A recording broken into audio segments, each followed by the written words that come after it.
had a box. This Pandora, this female had a box. In this box you can find all sorts of evilness. Once she opens the box, and this is how she lured the man because he fell in love with her. Once he opened the Pandora box, all the evils came out. This is the mythology of a Greek, telling that women are agents of debauchery, agents of wickedness, and agents of indecency. This is what has been written in a Greek. Look at Christianity, with all due respect, and I'm here not attacking any religion. And we respect them, treat all of them with respect. But here we are comparing the two, between my faith and other faiths. And Christianity, they consider there is only one infallible on the face of this planet, and that is Jesus Christ. You ask why? He said because his body was not contaminated with any other woman. That's why you see in Catholicism they emphasize in celibacy. Why they have to be celibate? The monks, the priests would not get married. Why they don't get married?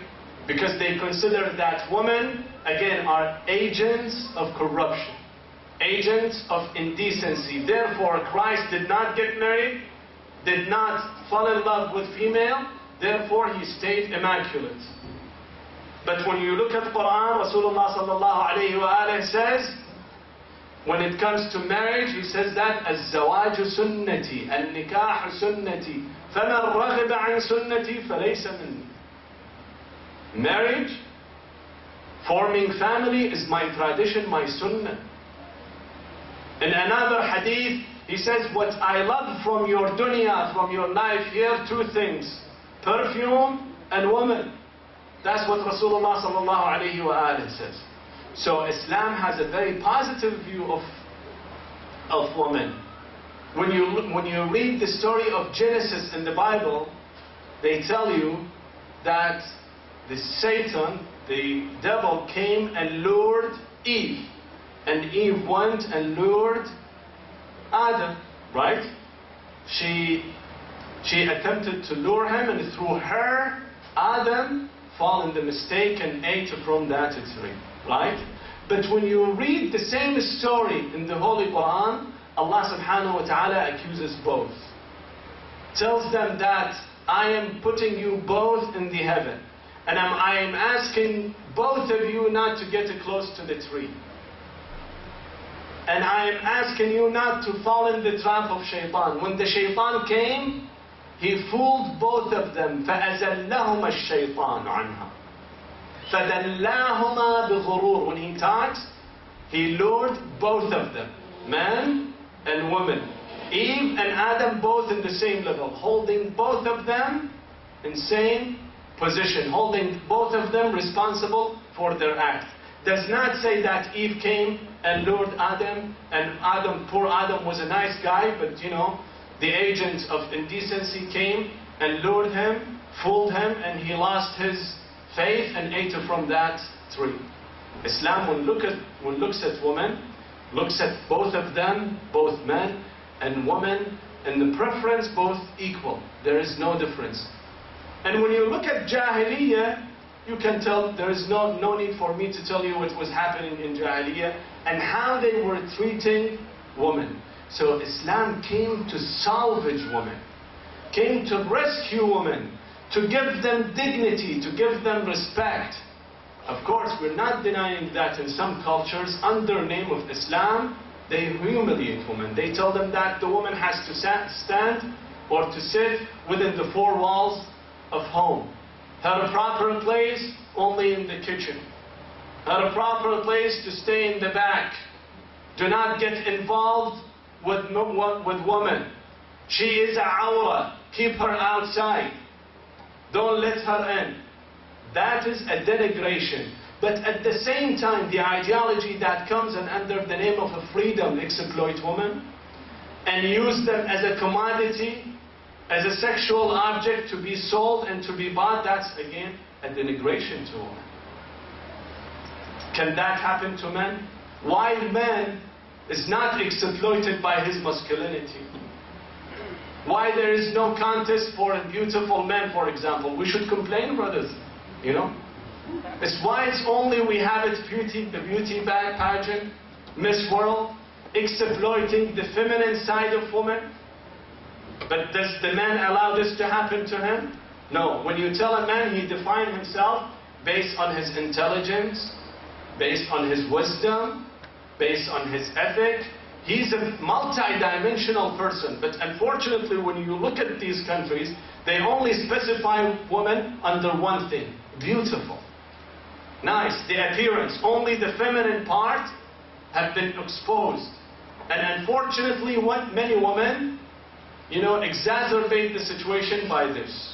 Have you ever seen in the West, in the United States or in Canada, there is a contest for the best female doctor that they will show on the ABC or CBS, whatever channels?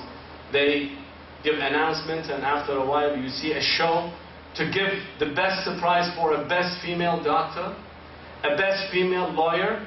No. But what do you see? The beauty pageants.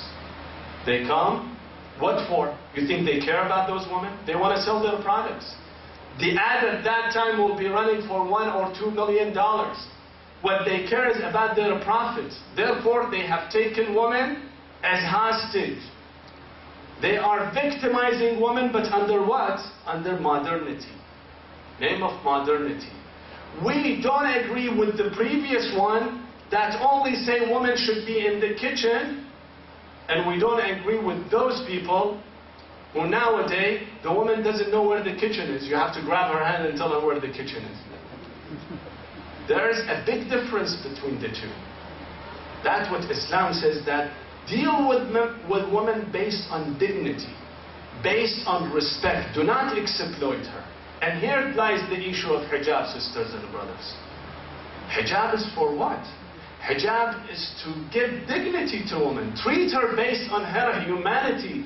Do not look at her as a sex object, as an object that can be sold and can be purchased, can be bought.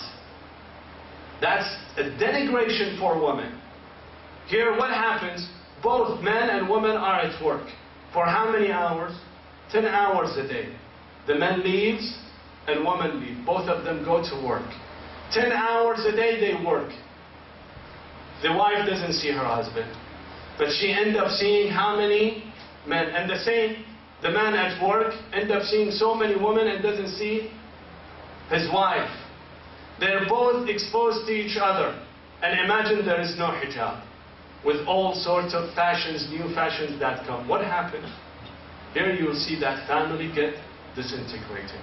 You see, there is no love, there is no response, there is no responsibility, there is no chastity among both men and women. But Allah subhanahu wa ta'ala, when He imposed hijab and women to keep the society safe, to keep both men and women at a safer place. You see, brothers and sisters, this desire is a necessity. It's a need. Just like eating and drinking. Desire for the opposite sex, for the opposite gender is something by nature, by Allah subhanahu wa ta'ala. But it gotta be regulated. It got to be checked. Men are prone for vision. Their weak point, their Achilles heel, if you will, is their vision, their eyes. Therefore, always they get tempted by their eyes. Allah subhanahu wa ta'ala has said, put something to stop it. There is a philosopher, he's a French philosopher, his name is Al-Rasoul. He said that the problem with this Arab culture, who keep women, you know, in hijab and segregated, as you segregated the two, men, you know, get more agitated. Something that you like, take away. You will have more desire for something that is not at your hand. Therefore, if they leave it just like us, like in the West, then nothing will happen. You don't see crazy men walking in the streets chasing girls. You never see this kind of thing. So what you need to do is just to leave the boundaries between man and woman. The problem, where does the problem lies? As I